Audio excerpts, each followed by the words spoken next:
killings, cop killing records, etc., and put his foot down. All of a sudden, laws were passed in Capitol Hill to change what was going on in America, and the 8-Ball Club, without a worry in the world, continued their operations. Meanwhile, the FBI went after the Bronx mob for the next 4 years. Business began to boom at East 180th Street. People came from across the George Washington Bridge to buy bundles of drugs. Coke, dope, crack, etc. It was 24 hours of non-stop sales. All you could see were New Jersey plates, Pennsylvania plates, Delaware plates, and even Boston plates, all driving down the South Bronx. They sure didn't come to sightsee or visit the first African American mayor. Many drug dealers had to fly to their native lands and dig holes in their land to hide millions, while the feds battled it out with the mob. The Drug Enforcement Administration took notice and went after the Colombian cartel full force. Drug seizure laws were placed in effect for seizure of all properties, land, homes, cars, boats, money, jewelry, etc., anything that was purchased with drug money. Harsher punishment was doled out for those caught selling or buying drugs. The 8-Ball Club now began to worry and needed to hide their money. Bond learned in the war that the enemies dug tunnels to hide weapons, POW, etc., so he suggested to hide the money nearby. They picked the perfect spot, the old tree at the zoo. Francisco told Bond that they would get together at nightfall with the needed equipment to build a small tunnel in the enclosed wooded area. Francisco took charge of the accounts and told Edward to close out most business accounts for a total of $500,000. They all went and hid the money along with the weapons as suggested by Bond, a real trooper. Bond was back in the day. They cleverly wired a street lamp to supply electrical power to their manhole or foxhole, as Bond would state it. They vowed to protect the money daily by taking turns going to the zoo as visitors for a change. It was now 1990. The Bronx was in an all-out war for the drug spots. Every drug dealer was shooting other dealers to take over their turf and earnings. No pain, no gain, was the street saying. Best friends shooting best friends for the taking, brothers setting up brothers for the taking, anything goes in this drug war. Many began sticking up drug spots for the illegal money. Besides, they couldn't call the cops. Many began sticking up number spots, and many PLE began to rob their mothers, fathers, sisters, or brothers, all for the hit of crack. Weapons of choice were the 9mm, MAC-10, or AK-47. Just to go to the store was a mission. The Bronx was a complete battleground filled with Army-issued weapons, green boxes and all. Bond figured it was Army guys on crack selling or trading the U.S. government's weapons for drugs. Many said they came from the rednecks down I-95, south of the border. Even hand grenades were available if you needed them. The local police were outgunned in the Bronx. They were no match for what was coming, so they just left everything alone, picked up their share, and went home to upstate New York every night. That was no problem. They didn't live in the inner city. Francisco decided to drop the gang name 8-Ball Club, for the heat was on. They no longer wanted any kind of gang-related name and lay low. They again started storing money in rooms of the apartment. Since the FBI paid a visit to Edward at the bank, many drug lords were either being shot or made men by the FBI. The gang immediately cut out Edward. It was too much of a risk. He was a made man. The FBI finally caught up with Edward's money laundering operations and the business behind it all. There was no escape. The U.S. government seized all the businesses and money, shutting down this entire opera. Tie-in. Edward, as a true friend, took all the blame, pleaded guilty to a lesser charge, and gave the locations of all lands purchased in Puerto Rico and the Dominican Republic in return for his reduced sin. Tense. The U.S. government seized the lands and placed them up for auction. Edward received 5 years in federal penitentiary on racketeering charges. S.T.O.M.P kept running numbers for income being that the cops were after drug dealers. Someone tipped off the police on George and Rock's illegal casino on Tremont, and the police trashed the place, making over 24 arrests. Lucky enough, George and Rock slipped out the back door. The investigation brought on the Gaming Commission to investigate other such locations in the Bronx. Francisco's nickel bag operation went down the tubes. The building burned down, and the city seized its property. Meanwhile, the cab bees who worked for Francisco stole all the cabs with the title Doku Ments and everything and moved to Brooklyn. The shop was empty. Being the cars were purchased with drug money, Francisco couldn't report them stolen. Slick move on part of the cab drivers.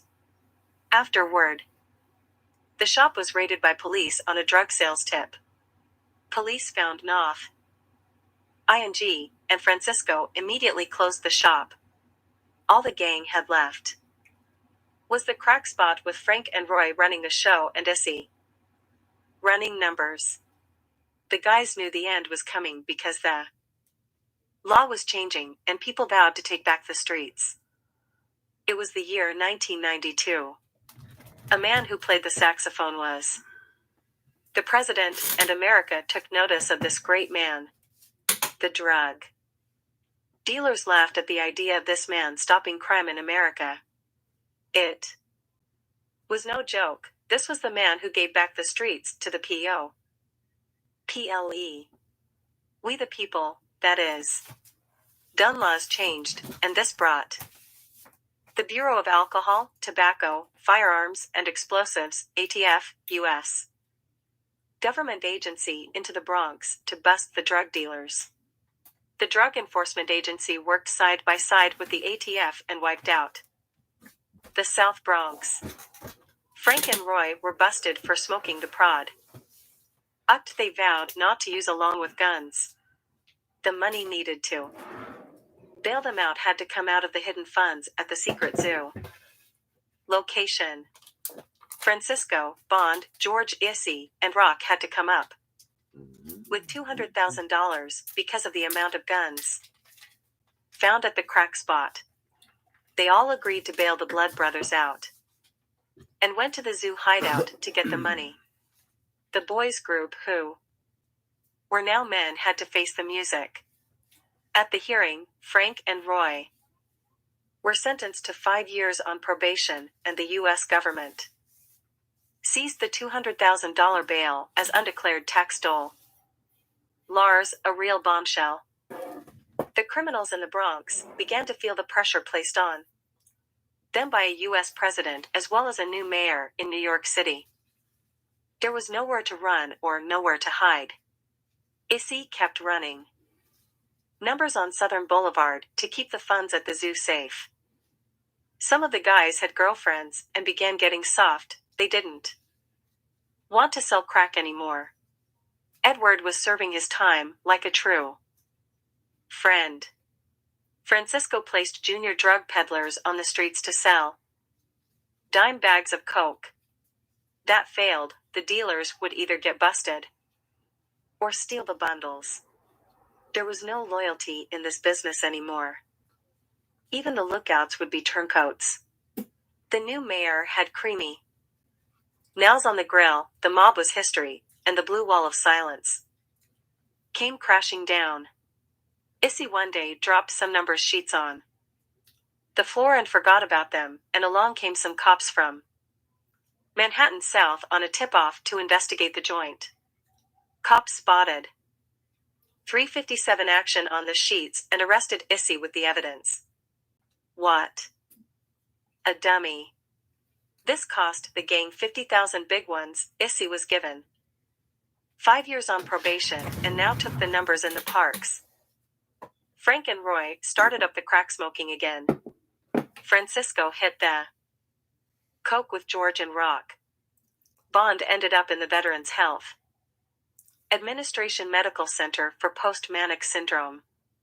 At the zoo, Francisco noticed the funds were low and decided to split the money by giving each member $25,000, setting aside Edward's share. They all agreed to take $25,000. Hardly ever came out at daytime and spent most of the day sleeping. Each. Francisco reminded them of the master plan and brotherhood oath taken 10 years ago at the zoo location. Bond stood up, gave a salute, and quoted, "Death before dis. Honor." Everyone stood and agreed with what Bond stated and yelled, "To the brotherhood." Each took their share and headed home. It was now January 1994. 2 years had gone by, and Edward was released from federal prison on good behavior with 1-year pro baton hanging over his head. He headed to the Bronx to join up with the Brotherhood once again. By this time, the guys knew the stakes and that the odds were against them. Street-level drug dealing was a thing of the past. Everyone was getting busted left and right. They discovered the U.S. government agencies, such as the DEA, F.B.I, and ATF were using satellite tracking methods against the streets of the Bronx. They could observe all street-level action with the use of satellites. They could pinpoint every detail of the streets, drug deal, airs, where they hid the bundles, the money pickups, and every car used by drug dealers. Most of them thought the people were ratting them out or that informants were giving information on their opera tie-ins. Nothing could be further from the truth. Pictures speak louder than words, especially video surveillance using satellite tracking as informants to seal the fate of the so-called street-level drug dealers. This new wave of technology did not only catch the dealers, but now the buyers as well. Now the buyers were taken by surprise by new federal laws set in place without their knowledge. Anyone caught buying the drugs would have their cars, motorcycles, or even bikes seized by the police. Thousands of buyers lost their motor vehicles because of this new federal law. The pressure was on, and the heat was in Washington, D.C. The man who played the saxophone knew the beat and the score of the game. Bond, who had military experience, got the guys together one evening at the zoo to discuss what was going on in the Bronx with this street crime unit and the feds. He explained how certain military task forces operated and how the police were using similar operations with the feds. The guys were surprised on how Bond, a veteran of the United States, knew so much of what was going on. Francisco stood up and declared war on the street crime unit as he snorted some coke. Bond laughed and said, "How are you going to fight Casper the military ghost?" Everyone was puzzled with this statement and said not a word. Bond began to explain, "You cannot fight what you can't see, nor hear yet feel its existence, the ghost being satellite tracking. The new wave in crime fighting, gentlemen." The guys could not believe what they were hearing. They hardly ever watched television with being in the streets all day. Edward agreed with what Bond was saying and suggested a plan to Francisco and the guys. He said, "What if we started a phone Operation, selling drugs by phone calls only? They can phone in how many they want and set up a meeting place to get them. Inside build. Ings, public parks, etc., somewhere where the police wouldn't notice. Sales of drugs. Francisco said that it might work, and Bond agreed that it was a perfect idea. Francisco told George and Rock to rent a one-bedroom apartment around Bronx Park South to be near the zoo hideout. He told Roy and Frank to go and print up 10,000 business cards with a local phone number that Bond would get from the telephone company that morning. Edward agreed to use his share of the left over money to start their new underground operations, while Issy lay low, still taking numbers at the parks. George went around spreading the news to his buyers to keep the customers in their turf. The printing shop got a little bonus from Roy and Frank, and within 24 hours, the guys began circulating business cards to their private customers only. Within 1 week after installing the phone at the one-bedroom apartment, business began to boom. Someone would call, and Francisco would tell them, meet me at the fish store, meet me at the toy store, meet me at the park, etc., never meeting at the same location twice with deliveries made on bicycles only. Francisco manned the phone at the apartment as Bond, George, and Roy cut the coke and dope and made bundles for sales. Edward again resumed managing the finances of the operation, but this time no banks were involved. But at times, money orders would do. Issy stayed in the park, taking numbers as well as serving as a walkie-talkie lookout for nearby cops or unmarked vehicles. Rock, Frank, and Issy stayed in constant communication outside and reported to Francisco inside the apartment. Rock and Frank were the delivery men on dirt bikes. Bond explained the tours of duty for law enforcement watches and demanded no drugs be sold with children around, therefore, restricting sales to being after 4 o'clock in the afternoon. The cops' 4 to 12 tour of duty. Everyone agreed to this plan. Meanwhile, the foolish street-level drug dealers and buyers were getting hit hard by the street crime unit daily with the constant arrest of those same people. The more drug spots got shut down, the more business cards Francisco and Bond got printed. The guys weren't making millions, but they sure were cutting the mustard. No police officer could touch the gang, they were untouchable. The new mayor was taking the credit for making the streets safe again for all New Yorkers and promised to do more using the police department as his clutch. The Bronx became a police state with police brutality on the rise. The South Bronx was getting the worst of it, the East Bronx to follow. Guys were taken to City Island, not to eat, but to get beat. Police also had their hideouts for personal street crime unit affairs. No thug was safe anymore. The people took back the streets as land. Lords raised their rents sky high, the price people had to pay to get the streets back. Girlfriends or wives who had their thugs imprees one could no longer pay the higher cost of rent on welfare and were forced to move in with parents or family, sometimes leaving everything behind as they were evicted by the city marshal. Many were forced out of state and out of the Bronx because of no rent control on these buildings once ruled by drug dealers.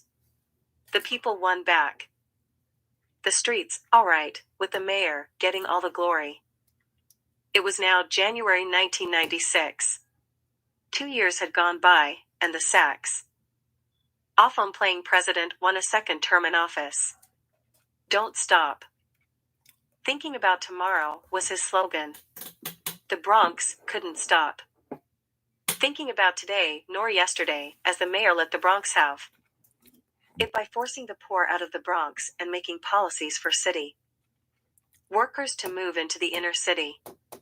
On the other hand, the president didn't forget about tomorrow and placed drug lords and drug cartels out policy, brought street-level drug dealers to their knees, drove drug lords underground, and kept drug cartels on check.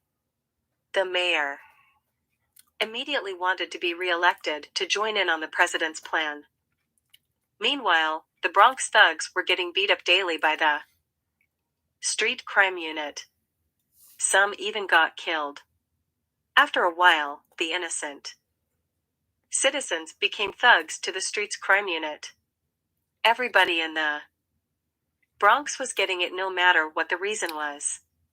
The Civilian Complaint Review Board couldn't think about tomorrow, for the morrow was being taken care of by N.Y.P.D.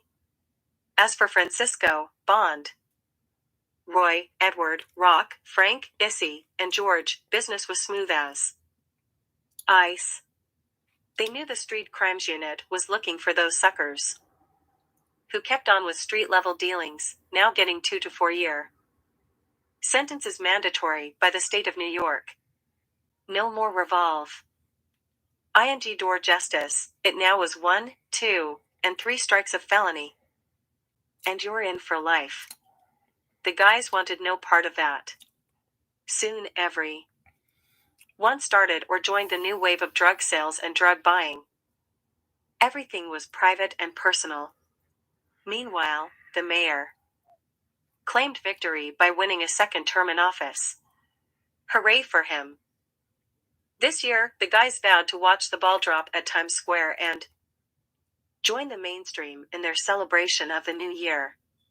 The guys wanted to taste and feel what everyone in the crowds enjoyed each year, while most of the Bronx just sat in the fire escape, blowing fire crackers or shooting guns in the air for the thrills of New Year's Eve.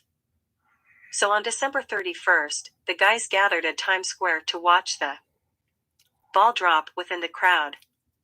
The final countdown came, and when it hit 1, everyone shouted and screamed, "Happy New Year!" The guys started hugging each other, and people that they didn't even know started hugging them too.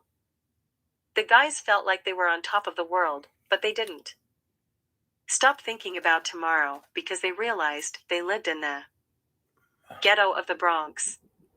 They sadly left the mainstreamers, knowing the facts, the truth, of who they are, the Bronx.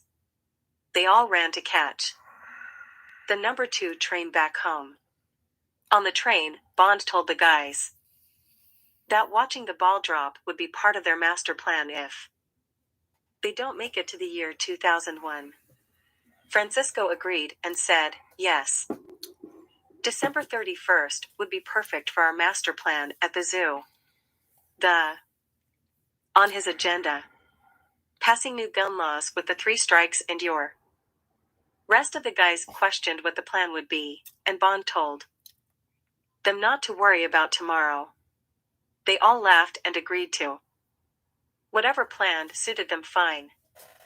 They got back to the Bronx and wished everyone a happy new year. It was now officially 1998. The gang had everything running smoothly. The drug spots were in ruins.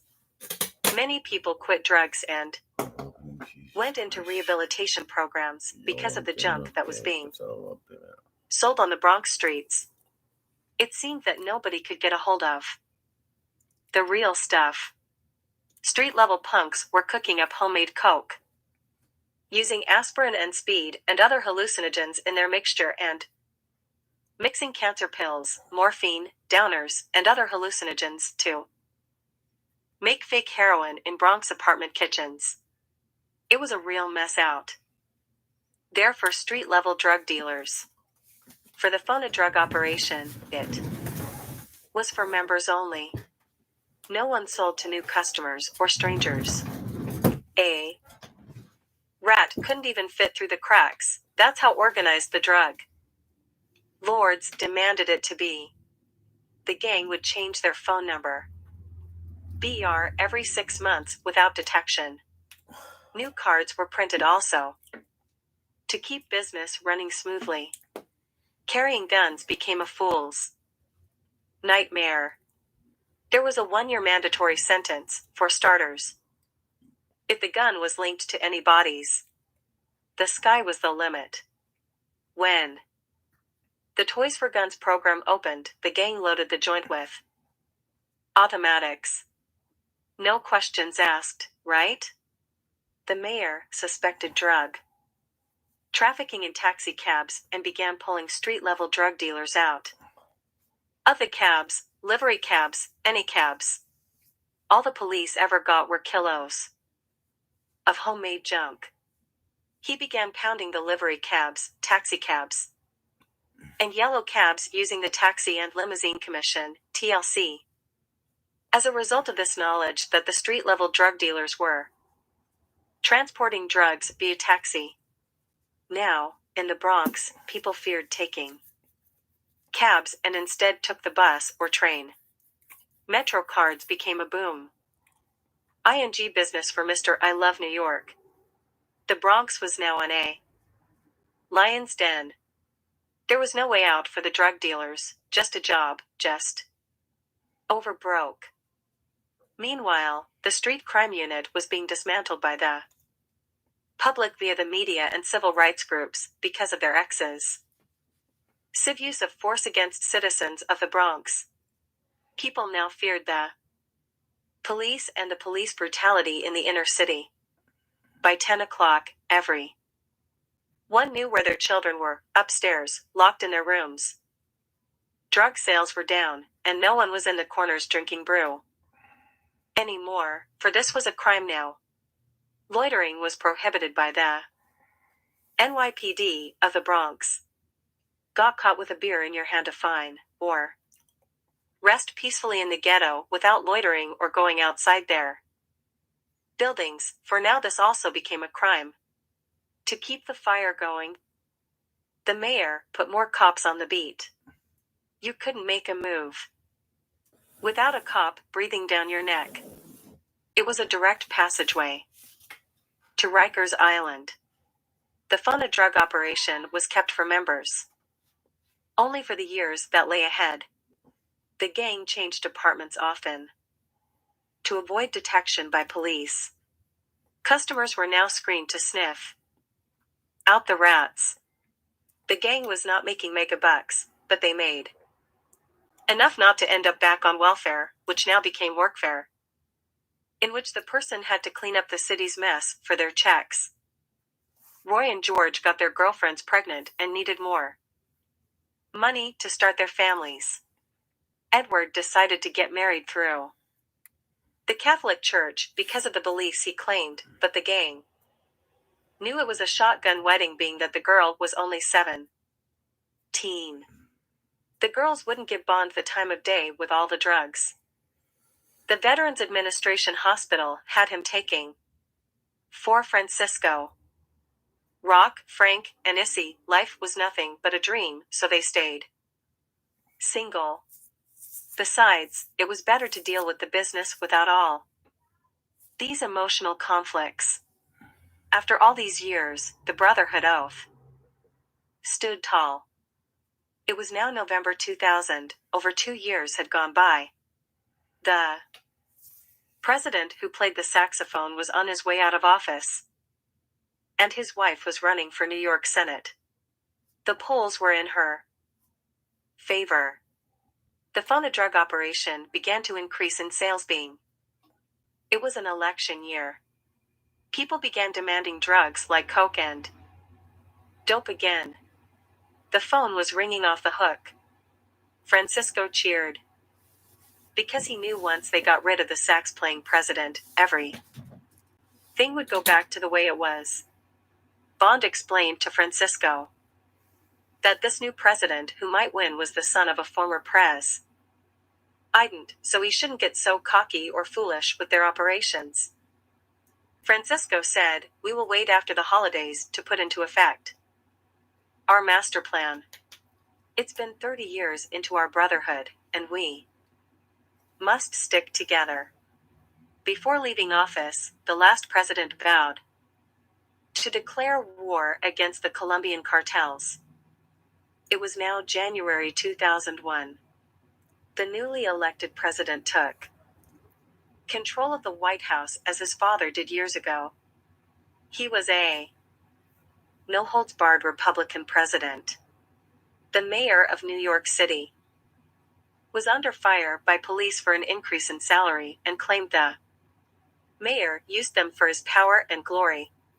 Meanwhile, the citizens trusted not the mayor or the police, a real mess in the Big Apple. The former president's wife was now a senator in New York and used her southern ways to control the northern police state, New York City.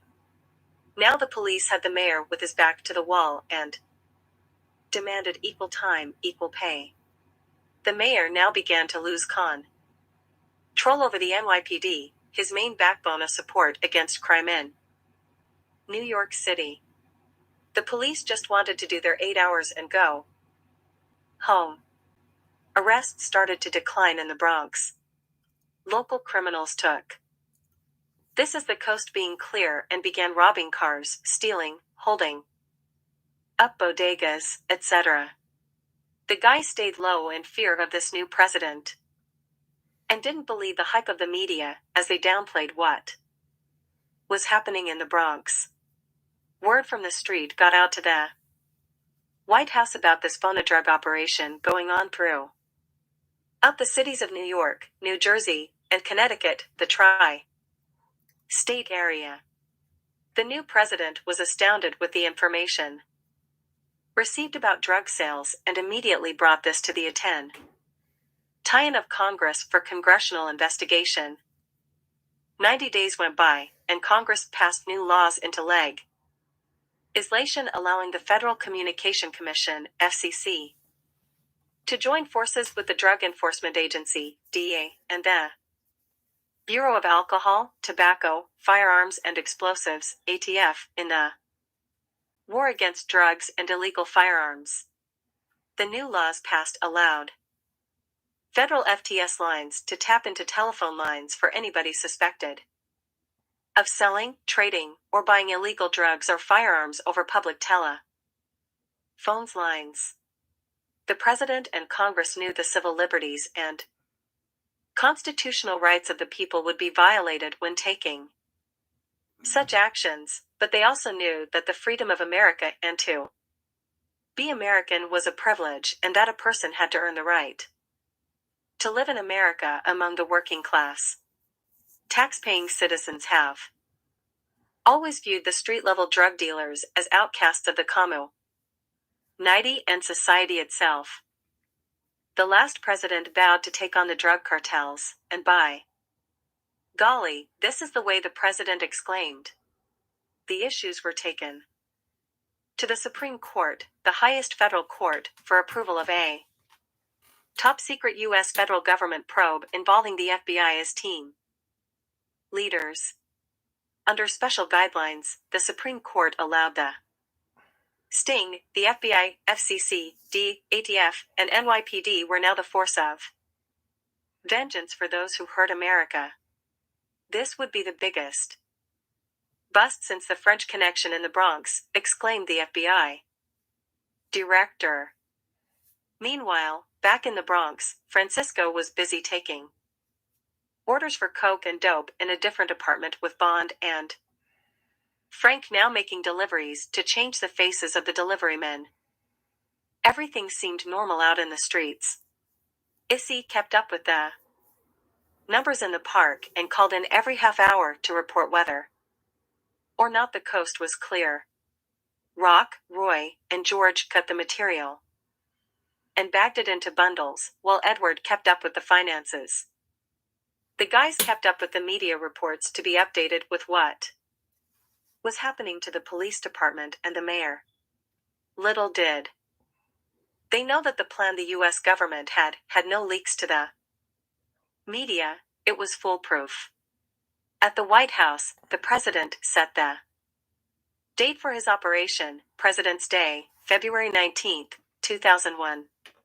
Federal FTS lines would officially intersect with the FCC lines, starting with Public New York telephones, then the Public New Jersey N.P.D. Lick Connecticut telephones to link calls to illegal criminal activities in the tri-state area. These would be recorded by the FBI via ETS, Federal Communication System, for further development of criminal cases against violators of federal laws and the United States of America, as well as the state of New York, the state of New Jersey, and the state of Connecticut. The new president made this an executive order to be carried out on February 19, 2001. It was now February 14, 2001, Valentine's Day. Most of the guys were with their girls, while Francisco and Bond cut the drugs and made bundles for the days to come. Issy took his turn in making deliveries since the numbers were slow on Valentine's Day. Everybody wanted to buy things for their sweethearts. All seemed quiet and calm, but it's always quiet before the storm. Little did anyone know the party was about to begin. To illegal criminal activities. February 19, 2001. The police again staged a protest against the mayor. They rallied in front of his mansion with the Police Benevolent Association for hours, harassing the mayor. The media was on the scene, and the mayor threatened the police with martial law if their civil disobedience and insubordination continued on his turf, the mansion. Police immediately left the premises to avoid the use of the Uniform Code of Military Justice, in which a mayor has the option of using in such disobedience involving his own police department. Trying to overthrow a city official, especially its own mayor. News broadcasts scatter everywhere. Washington, D.C., looked on as their plan was in effect. They had steady control over New York's finest. For the only souls who knew about this plan were the mayor and the police commissioner. The FCC immediately began tracking drug transactions via public telephones all around the Bronx, Manhattan, Queens, Brooklyn, and Long Island. The FTS federal lines intersect with the FCC lines for the FBI to record drug transactions over public telephones to build the case for the U.S. government as well as the United States of America. The same actions were taken in New Jersey and Connecticut states. Nearly 5 months went by, and it was July 4, 2001. The FBI had secretly recorded thousands and thousands of drug sales via public telephones, establishing its case for the U.S. federal government in the interest of the United States of America. As the operation continued through the tri-state area, back in the Bronx, Francisco changed his drug sales to another apartment and changed his phone number. Again, to avoid detection. All the guys started celebrating the 4th of July that evening by blowing up firecrackers and all sorts of fireworks. Near the zoo, Francisco asked Edward to go back to the new apartment and pick up most of the money and coke so they could hide it in the secret zoo location for their master plan at the end of the year. As Edward left to go to the apartment nearby, a number of unmarked vehicles arrived at the building of their last apartment. It was a raid, with federal agents all around the place. They broke down the door of their last apartment and wrecked the place. Francisco and Bond called on their walkie-talkies to warn Edward of the danger headed his way, but the dummy had his walkie-talkie shut off. Meanwhile, the phone rang in the new apartment, and Edward started to take drug orders with the FBI closing in. Sure enough, the FBI uncovered the exact location of the spot, and boom went the door of the apartment on the 4th of July as a massive amount of federal agents flooded the area. Edward, with no way out, jumped out the fourth floor apartment window like a true kamikaze, falling to his death. People started screaming and blamed the feds for throwing Edward out the window. The FBI secured the building and seized the money and drugs inside the fourth floor apartment. Meanwhile, downstairs, a small riot broke out between the feds, the police, and the Spanish community. The people shouted out, "Killers, you killers," and "You killed Edward," as Edward lay face down on the pavement. Francisco and the rest of the gang thought the same thing. "Jesus, they killed Edward," Bond exclaimed. The gang immediately went into hiding in their secret tunnel beneath the zoo. Everyone was crying as their teeth were chattering from the fear of Edward's gruesome death. Meanwhile, the FBI, the DEA, the FCC, and the local police were having it out with local gang members. It was the 4th of July, all right. Bang, bang, boom, boom, went the weapons of the gangs and of law enforcement. At the end, many law enforcement officials were injured, but many gang members were also injured and many arrested for obstruction of justice and held accountable for the money and drugs found in the apartment, which was over $1 million. Some people were at the wrong place at the wrong time and never learned to mind their own business. Edward was buried days later at St. Raymond Cemetery. The Brotherhood didn't attend. Instead, they came at night time to pay their respects, the information of his whereabouts given to Bond by Edward's wife. They jumped the cemetery gates to see him. They gang knew this was the end of the line for them. Bond was losing his mind and wanted revenge on the cops and the feds. Everybody headed back to the hideout in the zoo. Rock, Roy, George, Issy, Frank, and Bond told Francisco there must be revenge to honor their fallen brother as they all snorted coke all night. Bond told Francisco, "It's been 30 years now. Let us do the master plan now." George then quoted a phrase from the Bible, "It shall be like the days of Noah's Arkansas." Then Bond stepped in and said, "That's it, Noah's Ark." The rest of the gang looked puzzled. "Noah's Ark," they all said. "Yeah. Noah's Ark," exclaimed Bond. "We will use the animals from the zoo to get back at the police." Now Francisco sat down and let Bond take command of the master plan, the final battle, the end. And they all snorted coke. Bond was sick to think of such a plan, but it was the war that made him this way. Francisco got into Bond's head and began to feel the plan out. Francisco said, "Yes, we will coke up all the animals in the zoo with mixture of coke and rat poison. Using dart guns, we will inject the drugs into the wild animal population." Francisco then explained, "Other smaller wild animals, we will crop dust them with rat poison and angel dust using small fans." Francisco explained detail by detail how to make the wild animals furious again.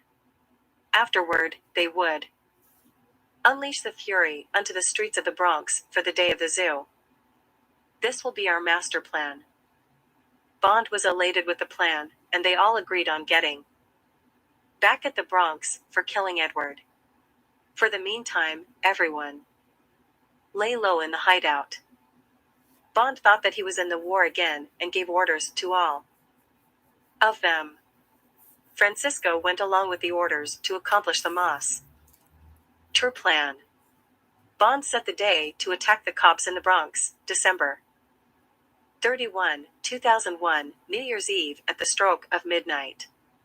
All the guys were puzzled about this date but went along with the soldier of fortune. Bond went on to explain the plot of his master plan. He said, "We Must kidnap the main man who administrates the zoo 3 to 4 animals, and most of the security team. The zoo administrator must be forced at gunpoint to convince all employees without argument that relievers for their duties will be available while they are granted 3 days off for the holidays. During these 3 days, nobody will be feeding the animals. Instead of food, the animals will receive high doses of coke mixed with rat poison to make them furious and wild, enough to have them bust out of their cages. Angel dust will be used for the small animals, using dart tranquilizer guns filled with drugs. Gates securing the larger animals will be cut, leaving them able to charge toward the pathway to freedom to the streets of the Bronx a half hour before the Times Square ball drops, giving us time to release the zoo administrator and make our getaway, Bond exclaimed. Francisco and the guys couldn't believe what Bond was about to do for the Brotherhood. Francisco told Bond that he was insane. Everyone laughed, thinking Bond was joking, and Bond slammed Francisco to the ground and told him, "This is not a joke. Man, are you guys in or out of the Brotherhood?" Francisco got up and said, "Whatever you say, Bond," and the rest of the gang agreed to his master plan. After this, no one dared to laugh at Bond. The guys stood at the tunnel for 3 weeks, getting food only at night, cleaning themselves up with baby products, and N.Y.P.D themselves down, using the wooded areas as a bathroom. They knew they had to stay low until things cooled off. The guys still had the walkie-talkies and cellular phones, but were afraid to use them, assuming the feds would be listening on the other end. Meanwhile, the feds were making massive arrests in the 5 boroughs, New Jersey, and Connecticut. Everybody who phoned for drugs were also getting arrested. At times, the feds were taking orders for drugs and delivered an arrest. The house came crashing down. Many cartel's members headed to the airports to leave the country and were arrested at the airports. No one knew who let the dogs out. It was now August 2001. With some of the $25,000 Edward left behind, the guys rented a small basement apartment not far from the zoo. Bond needed medication and was hallucinating. He thought he was back at the war and didn't want to leave the foxhole. Days before December 31st, 2001. Then we must force the guy to give 3 days off to all the zoologists, all the zookeepers who feed the. So they left him there guarding the hideout. At night they would bring him food supplies, water to bathe, blankets, etc. Bond connected a light unit to the electrical cable that was installed when they first dug the tunnel.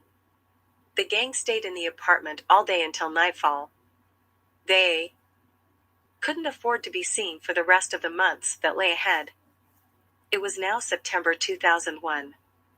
Back at Washington, D.C., the president approved the budget for NASA for a mission of launching a new international satellite for the purpose of international satellite tracking of worldwide drug trafficking, starting the mission in South America and Mexico. This would be the ultimate weapon for the war on drugs. America would now be able to take their coastal lines back and free them from this past criminal enterprise that had cruelly destroyed America, the home of the brave. News reports were out concerning the launch, and criminals everywhere were going under ground, leaving the country or changing states where they lived. Many started working for a change and quit selling drugs. The guys were back in the basement apartment, watching news reports about the satellite on a television they purchased earlier that day. They couldn't believe what was happening in America, yet they wouldn't give up. Francisco was angry and upset.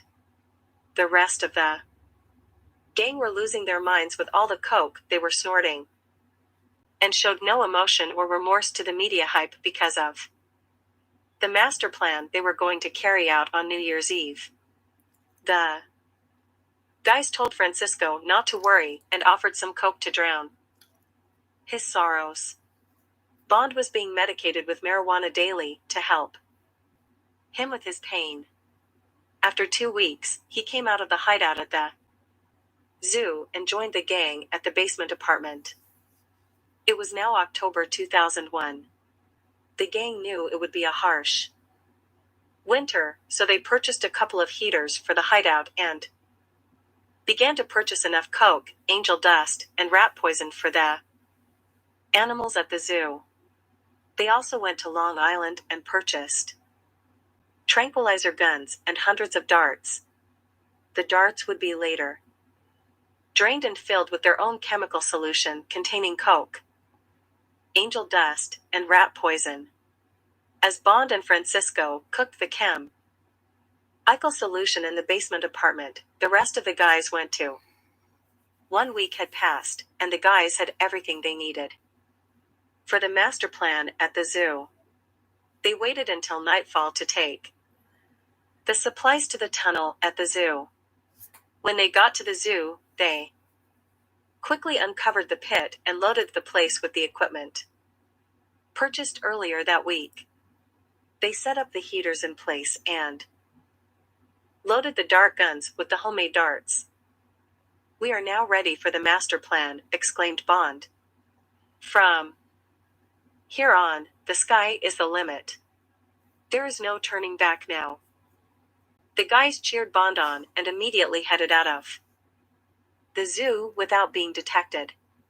At the basement apartment, every one began to smoke marijuana, snort coke, and drink beer for the remainder of the evening. They now had to plan the kidnapping of the zoo administrator and find his whereabouts in the zoo areas. They needed to know where he was, what car he drove, and what time he came to work, the whole 9 yards for a successful kid napping without being detected. The gang kept a low profile for the weeks ahead. Basement apartment. It was now November 2001. The gang went to visit the zoo daily with notepads to write down important information about the animals. They mainly asked the zookeepers how the animals were locked up and released, how they were fed, etc. The gang mainly wanted the location of the devices used to release the animals out of their cages. When the zoologist personnel asked questions about what interest they had in obtaining this information, the guys would tell them it was for their son's school projects. The gang came to the zoo daily, using an instant Polaroid camera to take pictures of the cages, the pathways leading to the cages, and the gates to be cut. They asked employees who the administrator was and where his office would be located, and they got the information with no problem. They learned that the zoo had an electronic lockdown, just like Rikers Island cells. Each card keyholder was responsible for lock ing down the area, and the main zoo administrator, Mr. Johnson, had a master electronic key to open all gates, just what the gang was looking for, the key to this city zoo. The gang observed Mr. Johnson arrived daily at 8 a.m. in a red Ford pickup. The gang began clocking the zoo administrator's duties and whereabouts each. Purchased lock cutters and wire cutters. 1 week had passed, and the guys had everything they needed for the master plan at the zoo. They waited until nightfall to take the supplies to the tunnel at the zoo. When they got to the zoo, they quickly uncovered the pit and loaded the place with the equipment purchased earlier that week.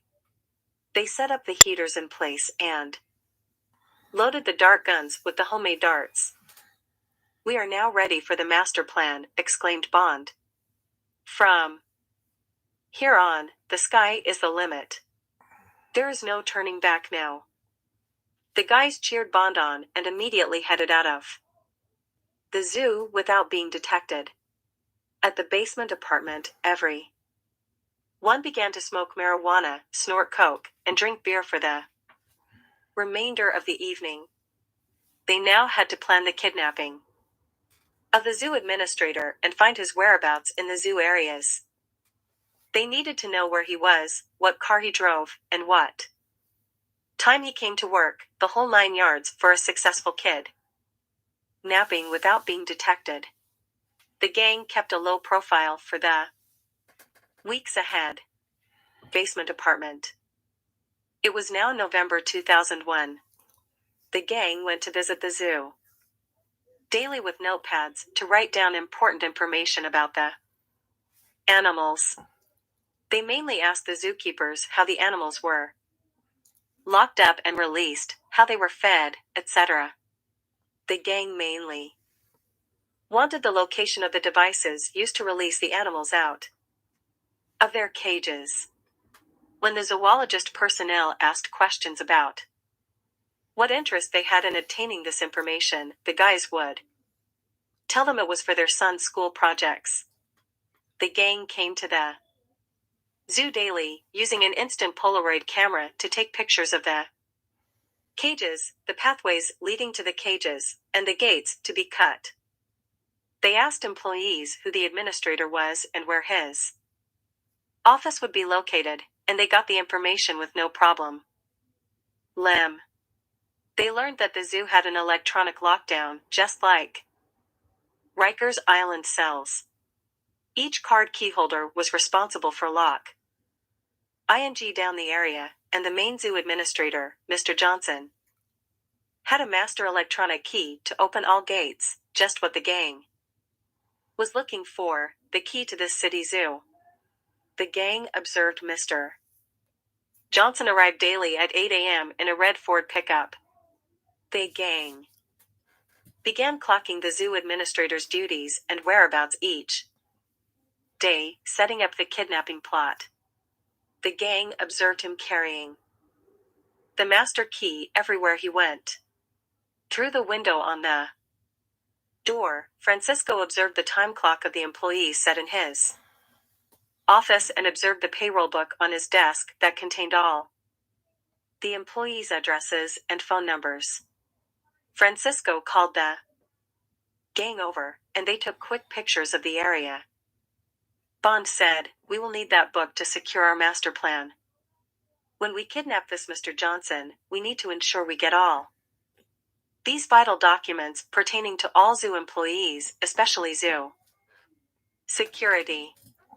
Thanksgiving was coming up soon, so they went back to the basement apartment to lie low for the next 2 weeks. They were too close to their master plan to fail now.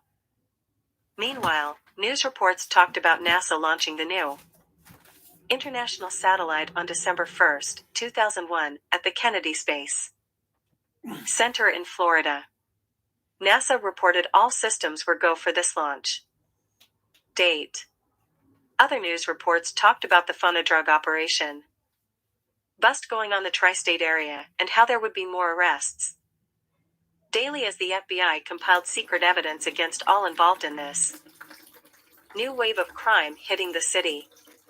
Bond shut the TV off and said, "You see, men, the war is still going on. Back in the war, the fight was for rubber trees. Now it's for monopoly, who gets the best deal at Park Place. It's the Americans who allow drugs to come into America.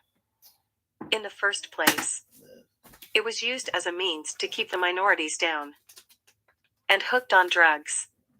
It's not just one person to blame, especially the ones down on Wall Street, holding all the chance cards to this deadly game.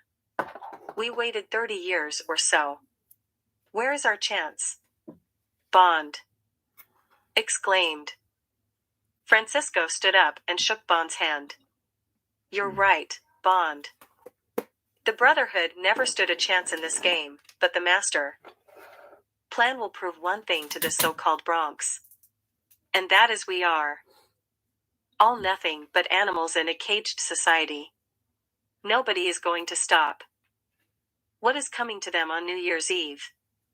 They will feel the fury of the Bronx.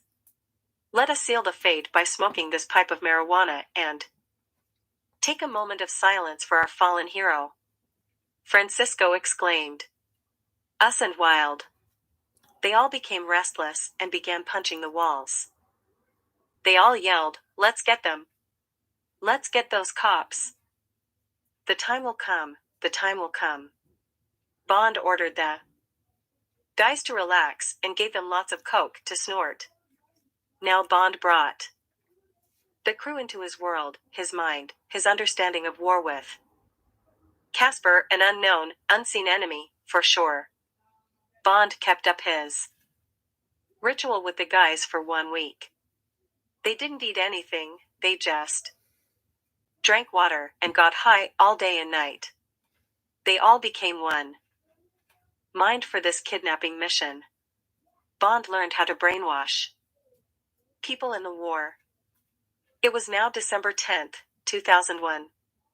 Bond ordered the crew to chase military camouflage clothing and steel-toed military boots at the sports shop on Tremont Avenue. Bond himself went to purchase boxes of M80s and quarter sticks of dynamite from a local fire cracker dealer at Bronx Park South. After injecting the animals with the homemade drug that would affect the animal's nervous system, M80s and quarter sticks of dynamite would be thrown into the cages and dens to force the wild animals out of their habitats and onto the streets of the Bronx. This was the master plan. The crew returned to the apartment with all their military gear and an extra suit for Bond. Francisco said, we must kidnap this guy soon. Bond replied, yeah, how about on Christmas? Rumors are this. Mr. Johnson is headed toward Florida for the holidays. December 23, 2001, should be the day to strike. The crew all agreed on the kidnapping date. Until then, they all stayed in the apartment to avoid detection. Days went by, and December 23, 2001, arrived. Mr. Johnson was doing his final payroll duties in his office. It was 4:30 p.m. George came into his office to ask him for directions, and Bond quickly rushed in and injected Mr. Johnson with a needle filled with heroin. They quickly grabbed the documents and electronic moss turkey and dragged Mr. Johnson to his red pickup. They took Mr. Johnson to the nearby basement apartment and tied him up to alert. Mr. Johnson said, what's the meaning of this? What do you want from me? The crew put on ski masks so they would not be identified. Bond put a gun to Mr. Johnson's head and explained the deal to him. You will now call your family and tell them to go ahead without you to Florida because you have to catch up with the payroll duties at the zoo. Now get on the phone, Bond exclaimed. Mr. Johnson, frightened to death, did what was demanded. He called his family and softly explained his situation using his own cell Lular phone. His family bought his story. Bond said, good, now call all your employees who run the zoo and tell them that the zoo will be closed on December 29th, 30, and 31 for inspection and that people will be there to cover their duties. You are insane, Mr. Johnson exclaimed. Bond put the gun directly over his eyebrows and began shout. ING at Mr. Johnson, you think this is a joke? Do you want to die? He then pulled the trigger on his unloaded weapon, playing Russian roulette with Mr. Johnson. Mr. Johnson screamed in horror, oh my God. What type of game is this? He then began crying and pleading with Bond. Okay, I'll do what you ask, just please don't kill me. Francisco, with a ski mask on, now played the good cop/bad cop routine with Mr. Johnson and softly explained the master plan to him while Bond held a loaded gun to the back of his head. Mr. Johnson was given an injection of coke and began talking over the phone quickly, giving the 3 days off to every employee found in his payroll book. Bond exclaimed, "What about security?" Mr. Johnson said, "The security force is not part of my administration. They are a private company and man the front gates only." Bond said, "No problem. When the time comes, we will knock out the guards with tranquilizing darts. Tomorrow will be Christmas Eve, and you will call your family and advise them that you won't be able to join them until December 31st, 2001. It's that clear, Mr. Johnson." Mr. Johnson said, "Whatever you say, boss. Just don't kill me." Chair. Mr. Johnson was out like a light. The dope put him to sleep. The crew waited a few hours until Mr. Johnson was fully awake and the guys all took a toke of the smoke in the pipe also contained ing angel dust without their knowledge. The guys began to get fury. It was now December 24th, 2001 in evening hours. All employees of the zoo had gone, elated knowing that they received 3 days off with pay. The crew had the zoo administrator tied up to the radiator. Earlier that day, they had him call up his family to explain his delay. Mr. Johnson was officially on vacation from his job, so no one knew he was missing. Rock and Roy dumped his truck in the Hunts Point area of the Bronx. The crew now had an extra guest to spend Christmas with. Everyone brought plenty of food and drinks for their last Christmas together. Mr. Johnson asked for marijuana because that's what he did after hours at home, he confessed to the crew. Like they gave a damn, some zoo administrator. Everyone ate and drank wine, beers, etc. Mr. Johnson even stuffed his face. They sang Christmas songs, watched TV, and broke out the marijuana, which Mr. Johnson couldn't get enough of, as well as the coke. It truly became a white Christmas then. The crew kept the party going until a.m. hours of Christmas Day, and by then, everyone was drunk, including the zoo administrator, Mr. Johnson. Christmas Day was spent sleeping off the hangovers. The remaining days that lay ahead were spent roaming around the zoo and checking out the security guards' positions and schedules. The crew clocked their every move. It was finally December 29th, 2001. The crew was ready for the master plan. Bond had the administrator call security at the zoo and tell them that the zoo would be closed on December 29th, 30, and 31. Security didn't question the authority of the zoo administrator and told him it was okay, and they immediately closed the zoo gates, posting guards in front of them. The guys waited until 4 p.m. and grabbed their gear to head toward the zoo hideout. They left Issy behind to watch Mr. Johnson and agreed to keep in radio contact using their walkie-talkies. The crew arrived at the zoo and hid until nightfall. They each put on their military camouflage gear and boots. Bond led the assault team out the tunnel and said, "If the guards get too close, shoot them with a tranquilizer dart. Not the ones we intend to use on the Mel's. Each of you will only have 2 tranquilizer darts, so don't miss. Do you understand?"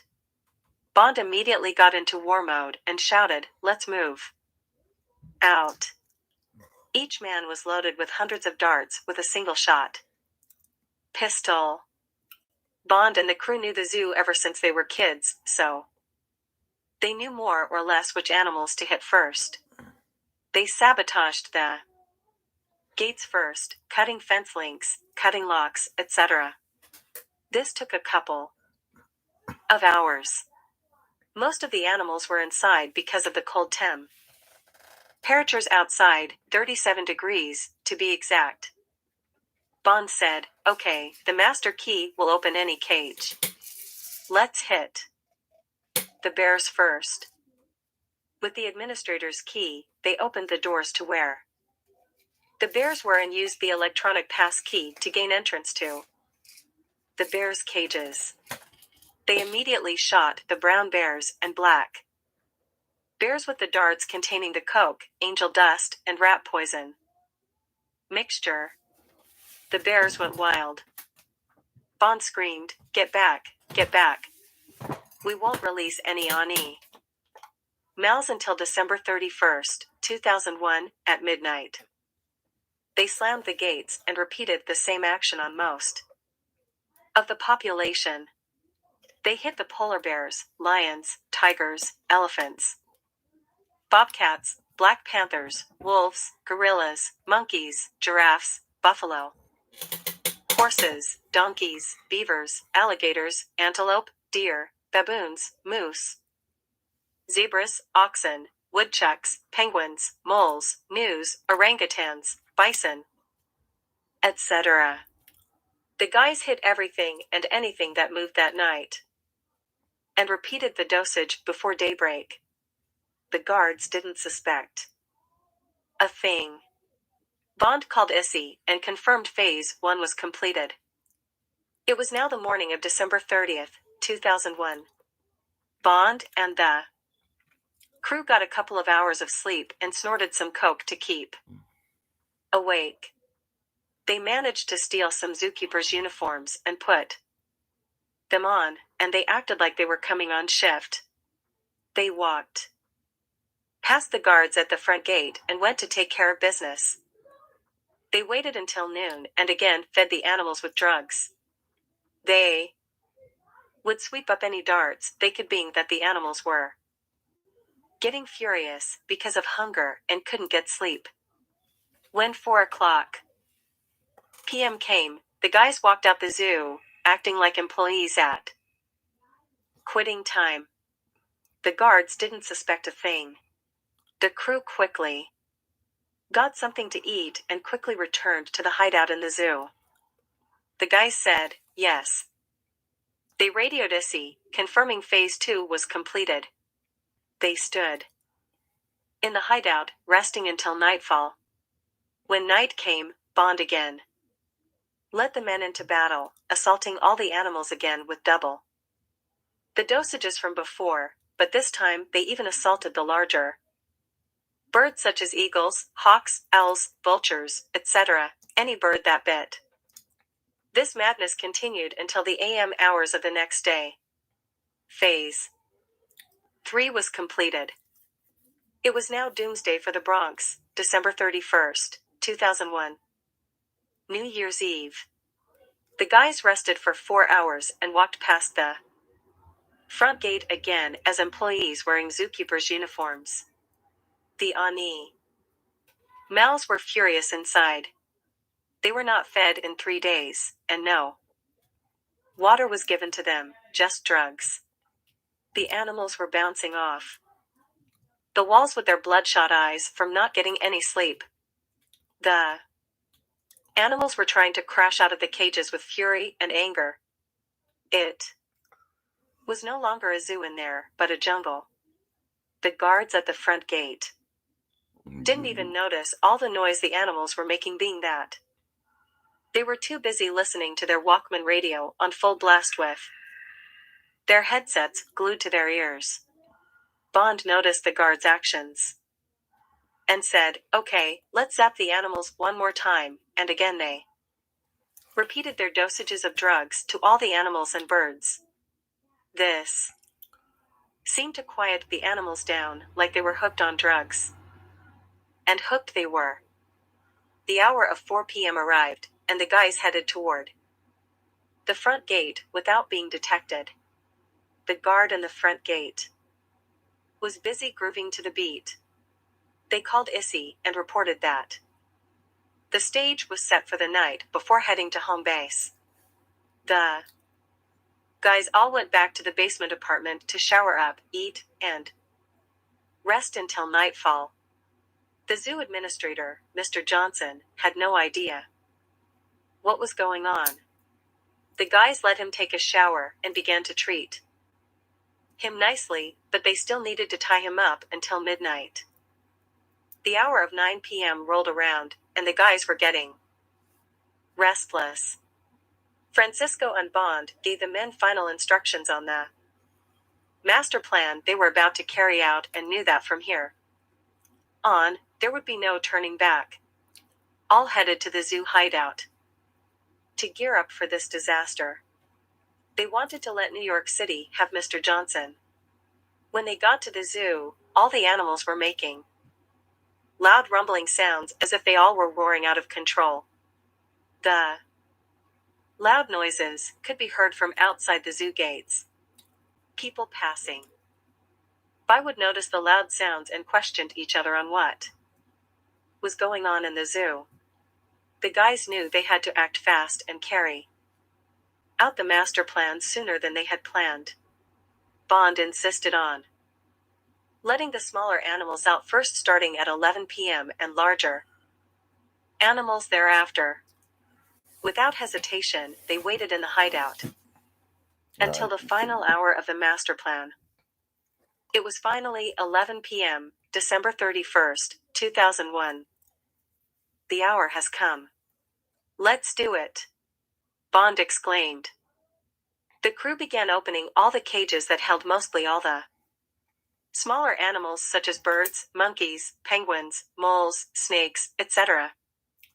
The smaller animals were wild and furious and quickly scattered, heading toward the main gate. Bond quickly instructed George to cut the locks of all the zoo gates and let the animals crash out of the zoo and onto the streets of Southern Boulevard, Bronx Park South, Bronx Park East, and Fordham Road. By the time they let out most of the smaller animals, it was 11:30 p.m. The people in the streets took notice of all the birds flying around, monkeys jumping on top of cars, and penguins holding up traffic on Bronx Park South, so they began calling the cops. Bond said, "Okay, this is it," and gave the crew hundreds of M80s and quarter sticks of dynamite. He instructed them to blow up many M80s every time they opened a cage of the larger animals. They would start off with the elephants, being who was going to get in the way of charging elephants. They opened the elephant cages and noticed the elephants were furious and mad, so they immediately exploded lots of M80s. This made them charge outside toward Southern Boulevard. They quickly moved to every cage, repeating the same actions.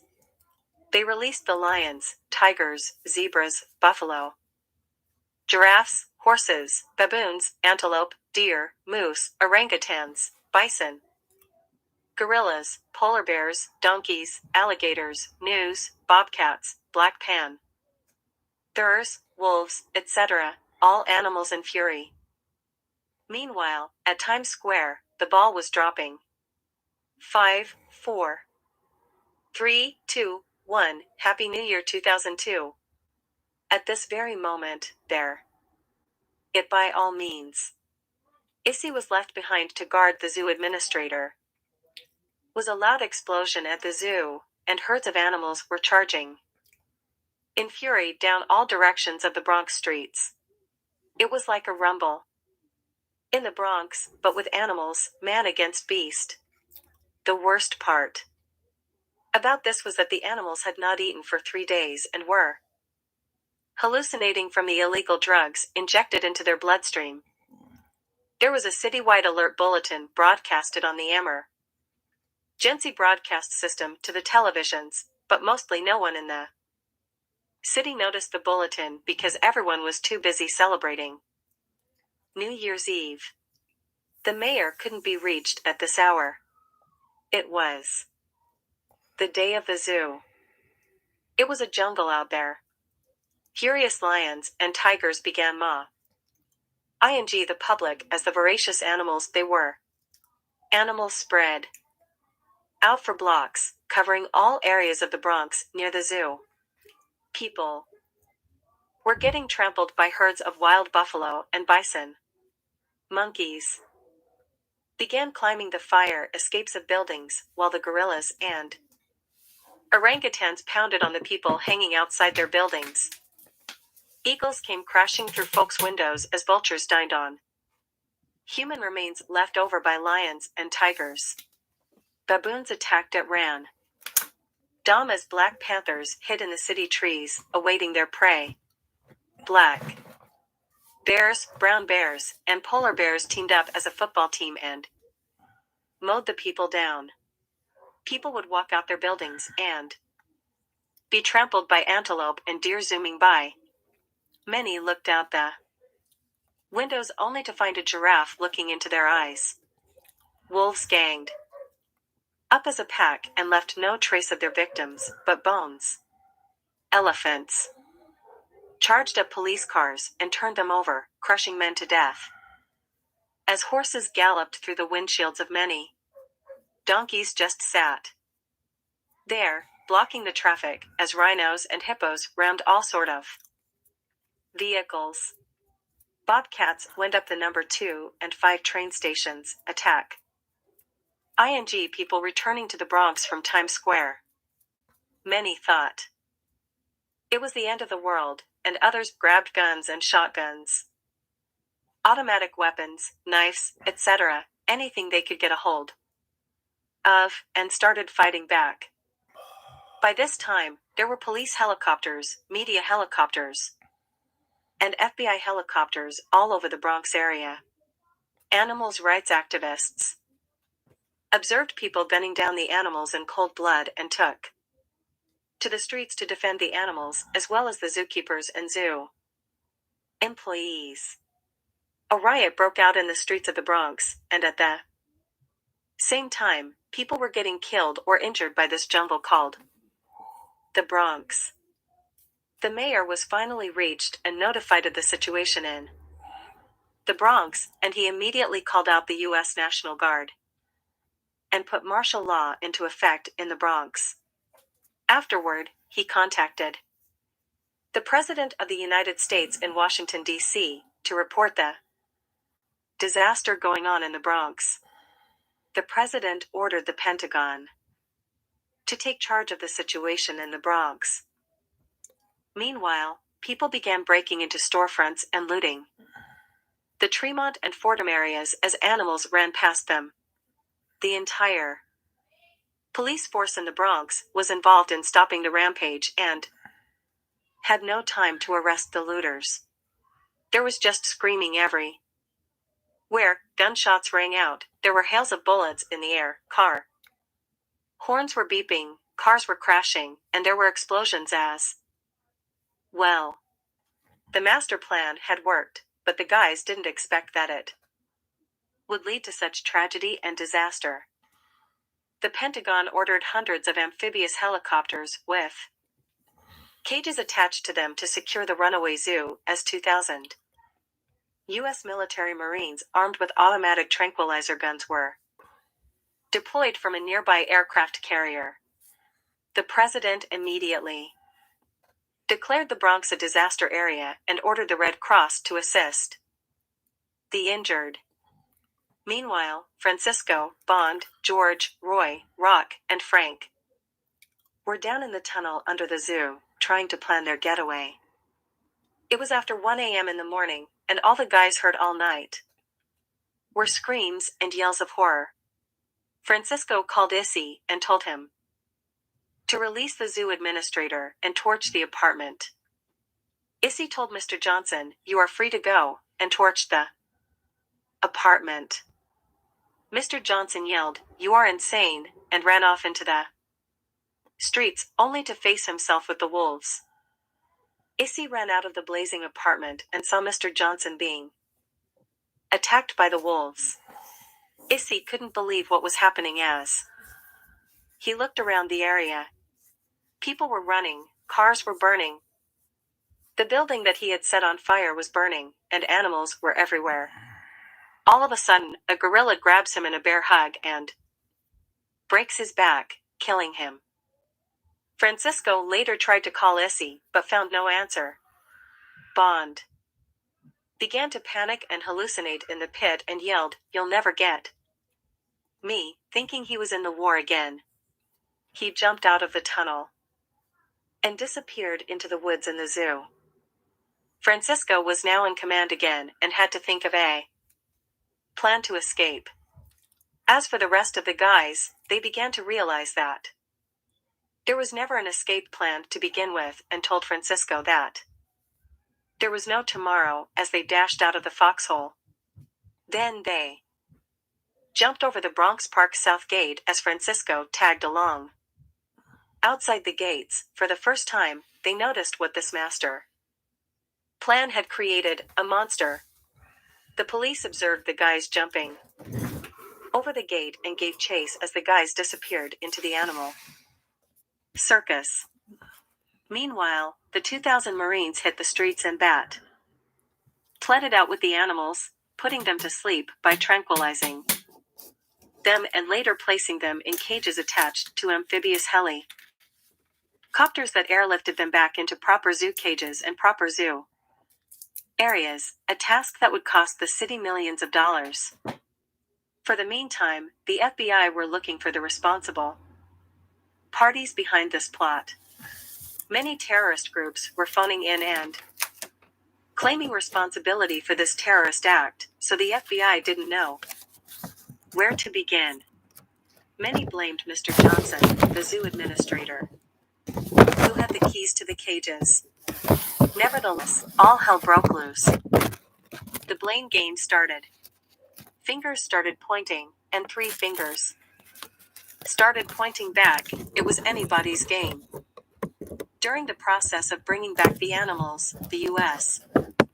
Marines noticed a light coming out of the ground.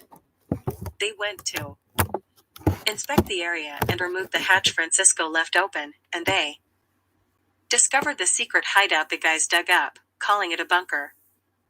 Inside they followed a small tunnel, finding all sorts of evidence leading to this federal crime. The FBI were called in to secure the crime scene. Many fingerprints were lifted off the darts found, shovels, picks, water bottles, etc. Most of the guys had police records, so they wouldn't be hard to find. Bond was captured by the Marines in picks, water bottles, etc. Most of the guys had police records, so the woods and taken to the VA hospital, since no fingerprints of him were found on the equipment. The FBI thought he was just a veteran, hiding for cover from the animal attacks. As for Francisco, Rock, Roy, Frank, and George, who were on the run from the police, they were in the spotlight on the list of America's Most Wanted. They made the top most wanted men right that hour. Francisco told the guys they would have to split up after getting away from the police. The men agreed and immediately teared into the crowd.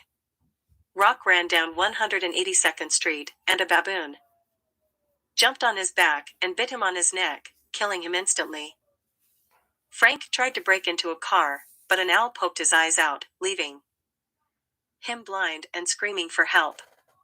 The crowd running the opposite direction pushed Frank to the ground and trampled him to death.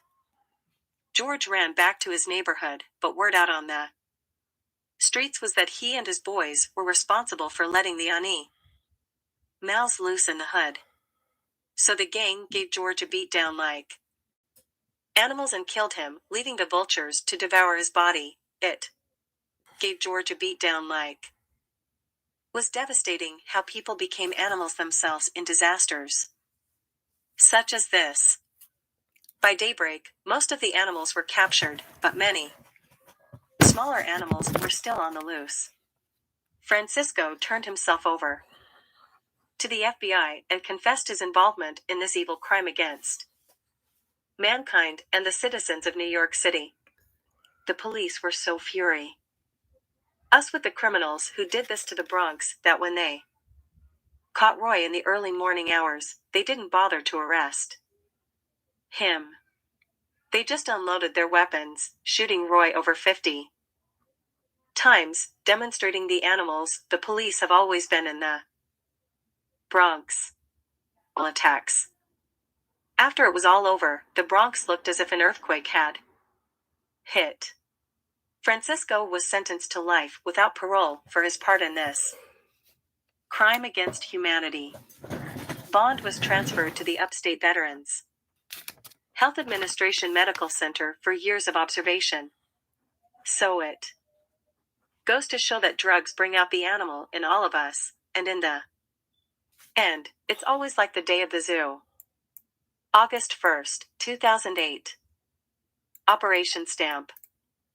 Honorable Raymond W. Kelly, Police Commissioner. 1. Police Plaza Room, 1400. New York, New York, 10038. Attention, Honorable Raymond W. Kelly. Enclosed is my story of the 9/11 attack on New York City before 9/11 happened, day of the zoo. The information in this true story is vital, and it is very important that the entire NYPD, New York's Fin.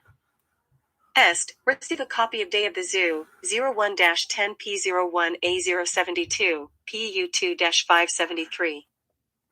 338. I authorize in writing that this story be photocopied and given to every member of the New York City Police Department, New York State Troopers, NYPD Internal Affairs, etc., to crack down on the crimes written in this post 9/11 story. Honorable Raymond W. Kelly, you have my permission to commence photocopying immediately, and every member of our police force must get this information enclosed. In this